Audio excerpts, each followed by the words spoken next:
Yeah, this is Mike with Mike's Accessories with the 2020 Polaris RZR Pro XP Ultimate, the Phantom Ghost project.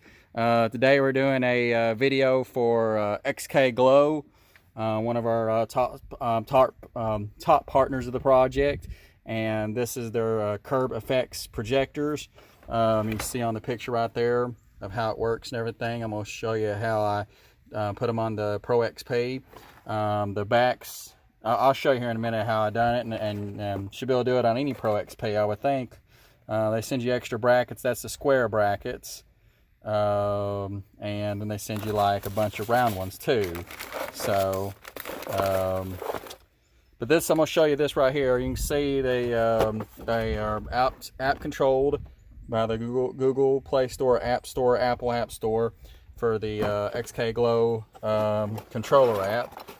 They're the ones we got is the flame. They come in a wing that looks like that, a tattoo, and then a flame color. And of course they change all different colors and everything like that. It's called the XK Glow Curb FX Projectors. Definitely get with Andy out there at XK Glow. Tell him you saw it on the Phantom Ghost Project UTV, and he'll take care of you and everything. You saw all my other videos. I've done all the fiberglass and other things. I'm going to show you where I mounted these at. This one, I've actually got them on right now. Of course it ain't dark. I'll probably do a dark video showing them, but what I done was here is it's got a skid plate system for the arms. So if you do a skid plate system like a trailing arm guard, the trailing arm guard, we got to thank Ricochet Off-Road. Definitely get with those guys. We thank Mike out at Ricochet Off-Road in Utah for working with us on the skid plate system. And so when you just for skid plate systems, all your skid plate systems are the best in the world, call Ricochet Off-Road.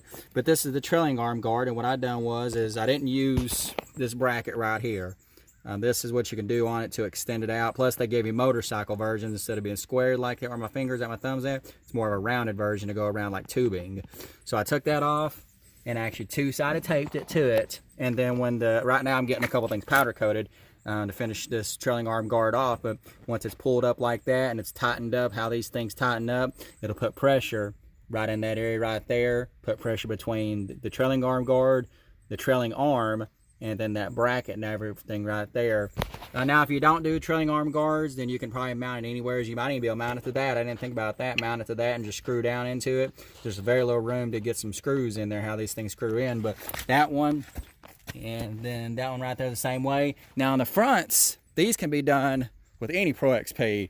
I've been looking for the best spot to put them and everything like that, and I'm doing one. Good thing they curve a lot.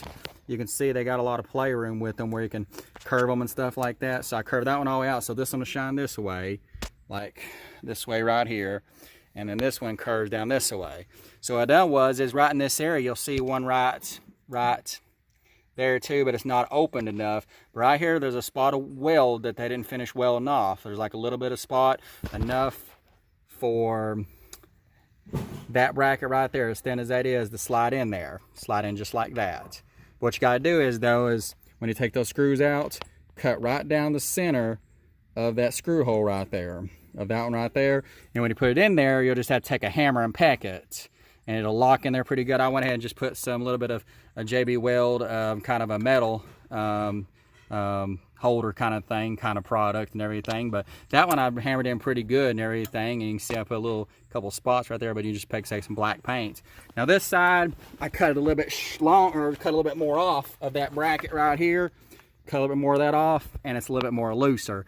So I definitely had to put that stuff right there. But if you cut it right down the center of that right there, and you just take just a basic hammer and just peck on it, it'll lock in really tight, and it shouldn't go nowheres.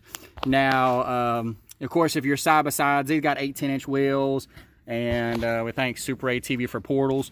We're talking today about the XK Glow. But if you're doing a really close to the ground vehicle and you ride them a lot, putting them this spots right here, well, you could still make it work because these are unboltable. That's one thing I like about them and everything like that. It's got a let's see, let me get the Allen wrench. They send you an Allen wrench that actually screws into it. It comes with the kit and everything like that. You get all these extra screws, and there's the Allen wrench that they send you. They send you some 3M backing too and everything like that. Velcro.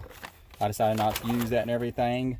But use this Allen wrench. If you do have a lowered vehicle and you want to take these off during ride, well, you can, but you would have to do is you'd have to put where it wires right here, you would have to put like a connector in there, so that way you can unplug and plug them. What I was going to say is what you could do is if you're riding and you don't want to do like show mode or something like that, you can always take that screw right there off, and once that screw comes down, your bracket would stay, but this part right here, this L bracket, and then the light itself would come off. But yeah, that's one thing you have to worry about if you're driving like a really like 14-inch tire on these things. They get pretty low, or no portals or no lift kits. They're pretty low to the ground, and you could be able to take a chance of smashing it on a rock or something like that. So, but I just thought that was a really nice spot. That it's just a spot where Polaris didn't finish the weld right there. I mean, they welded it great and everything, but just a little area right there, and you can make a cut and peck that in right there, and that bracket locks in good and everything. So it's a really nice spot.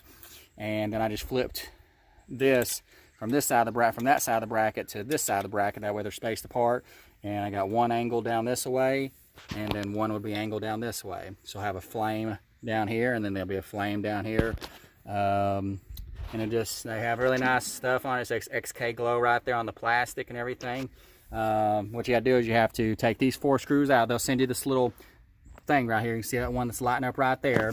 I'll show you the one that's not lit. You have to take these 4 screws off, and when you pull the light out, there's 3 screws in back of here. Take those off, and that takes the cover, takes apart from each other, and then the circuit board that makes the flame or tattoo or wing do, you'll put this hourglass looking piece in there, and that's what projects out the flame or wing or tattoo on there and everything. But never get with those guys at XK Glow. I just wanted to show you spots. I put it on the Pro XP. You can do them anywhere as you want and everything.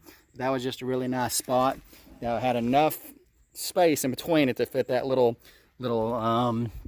thin bracket right there. Again, it's www.xkglow.com, and the part number on this one is the XKCFX ADV.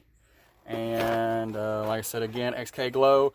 Get with Andy out there at XK Glow, running their light bar, the light bar right there, 2 of the 30-inch light bars. Also running the rock light kits. Fixing to be running their wheel light kits, wheel ring kits. And like I said, just get with Andy out there at XK Glow and get this project done.